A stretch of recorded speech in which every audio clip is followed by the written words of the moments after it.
Почна прво со боксови, шлаканици, полицето, со цигари, газање.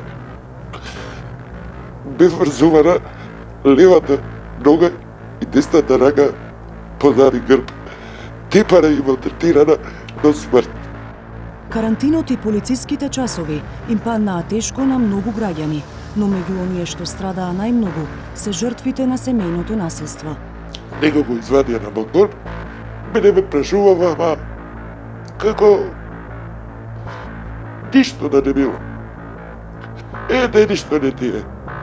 Цитирам. Институциите признаваат дека COVID-19 кризата го зголеми семејното насилство, но велат одговориле соодветно. Полицијата постапува според законите. Треба да направат разлика што е вербална расправија, нетрпеливост, а што е семејно насилство. Зошто тогаш жртвите бараат помош и кај невладините организации? Жртвите кои што доаѓаат кај нас, многу често ни кажуваат дека исто така не се окуражени од страна на центрите за социјална работа да продолжат постапката. Во очекување на новиот коронабран, кои се лекциите за спречување и справување со семејното насилство од првиот?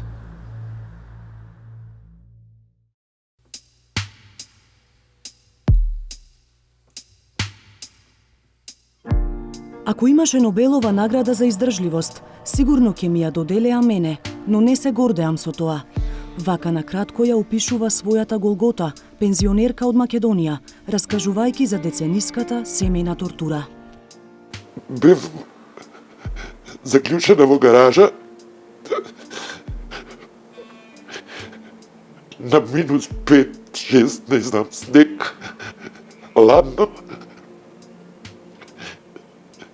И секој ден ме втепана и малтретиран. Децата ми викава, мамо, зошто го трпиш? Не одговара, па сестра ме само од себе, знам дека сум јас виновникот, што јас не решавам храброст да го пријавам уште еднаш и да се тргнам од тој човек. По бројни кривични пријави, затворски и условни казни, вели сопругот се уште ја следи како сенка. Последниот инцидент бил за време на полицискиот час. Овој пат помош барал нејзиниот син. Во раните утрински часови на улица чекал да најде полициска патрола. Него го извадија на балкон,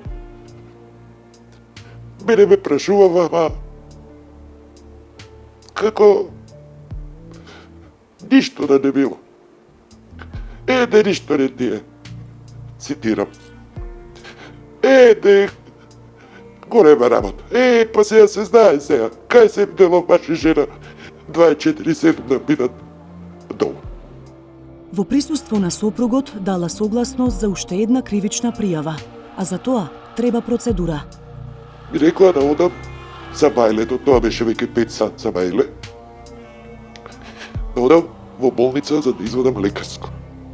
И си отидоа. Мислев дека ќе го соберат, како минатиот пат, го оставија тука. Замислите, што се он можеш да направи тука, и на мене, и на детето.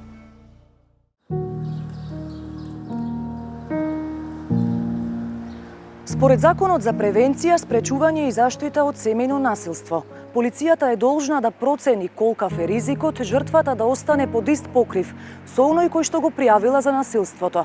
Заедно со тим социјални работници треба да и понудат за солниште, правна и здравствена заштита. Ненавремената или погрешна реакција може да има фатални последици.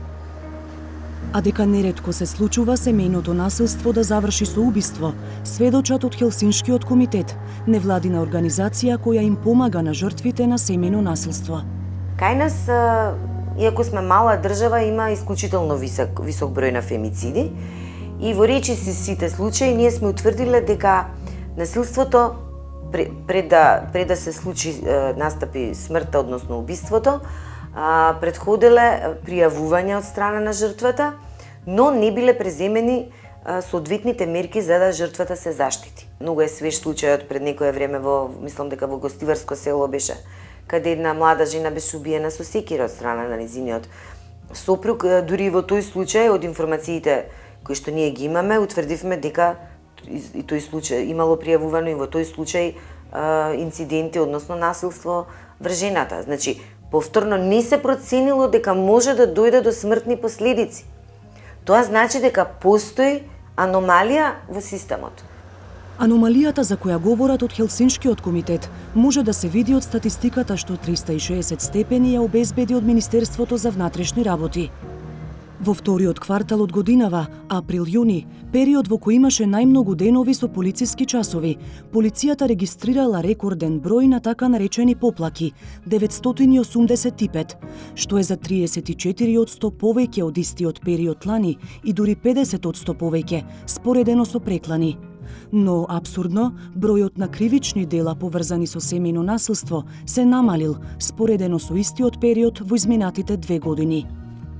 Бидејќи кривична пријава може да поднесе полицијата кога ќе проценат дека жртвата има потешки телесни повреди или самата жртва кога повредите не се доволно тешки, може само да се претпостави или дека карантинските поплаки биле за караници или дека од страф и безизлез жртвите не поднесувале кривични пријави.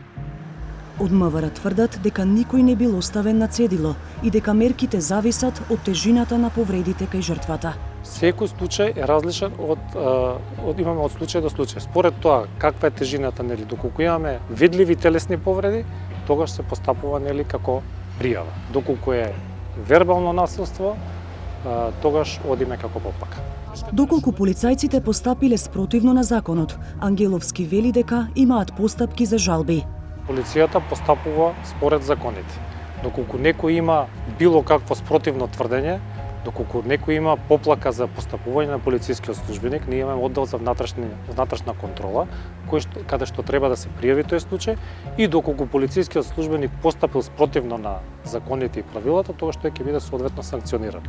Но повторно ќе ви кажам, ние во последниве години многу вложуваме во обука и тренинг фактички на полициските службеници пред се околу постапувањата во врска со овие кривични дела.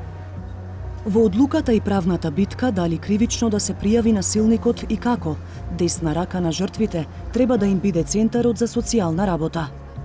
Глупост, извинете, глупост. Тоа е папирологија. Тоа ги прашав социјално. Вие само ме викат. Зашто не ми помогнете? Они кажуваат само тој прифатен центар. Што тој прифатен центар? Значи, треба у моментот да ти понудат било каква работа. Значи, не барам милостиња да ми даде. Но поплаки дека центарот е тромав во постапувањето, не стигнале до надлежните. Јас не знам, еве како директор на оваа установа, до мене не дошла ни една жена да се пожали на вакво нешто, затоа што странките, кога се незадоволни, нели бараат прием кај директорот, меѓутоа ни една жртва на семејно насилство не дошла да ги каже овие проблеми.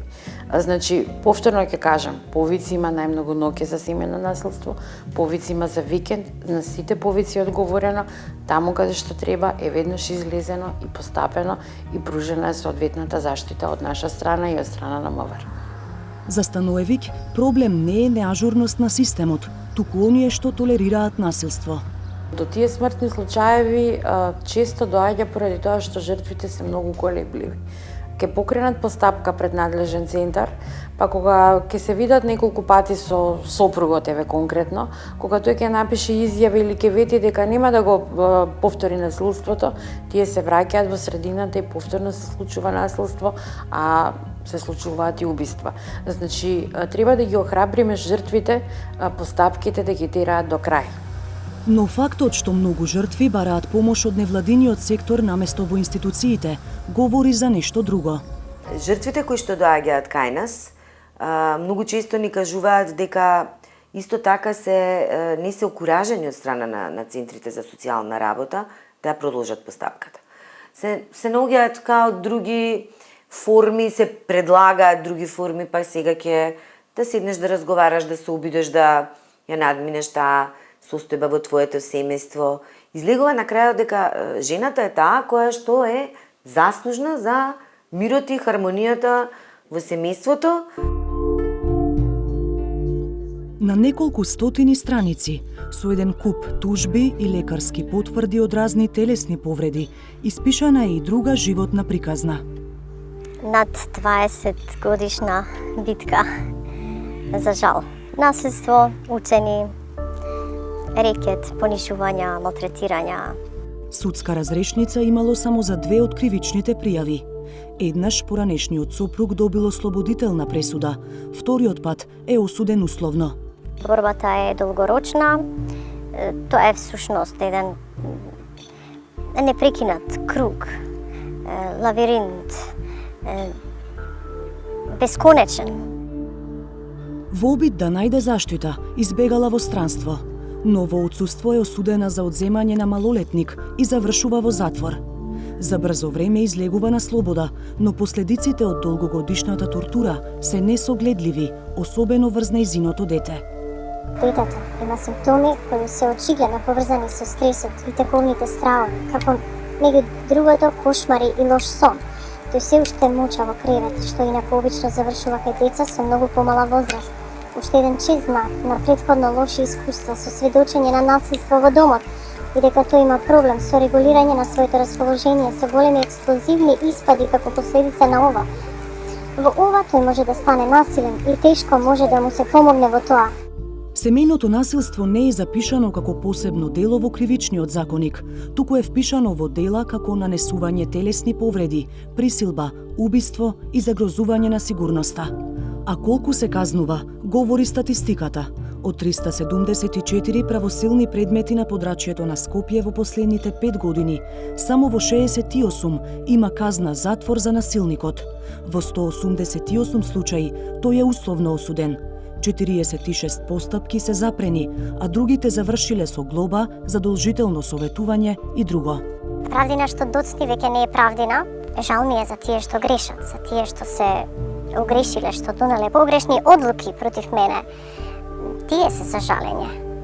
Оние што се охрабриле да водат постапка, не се откажуваат од битката, бидејќи велат, ништо не може да биде полошо од она што веќе го доживеале. Мајки, сестри, жени, не трпете. Излезете, пријавете и да не ви помогнат институциите. Ке најдете мир. Јас најдов мир, не комплет, се додека не излезе правдата, секој да си го добие заслуженото.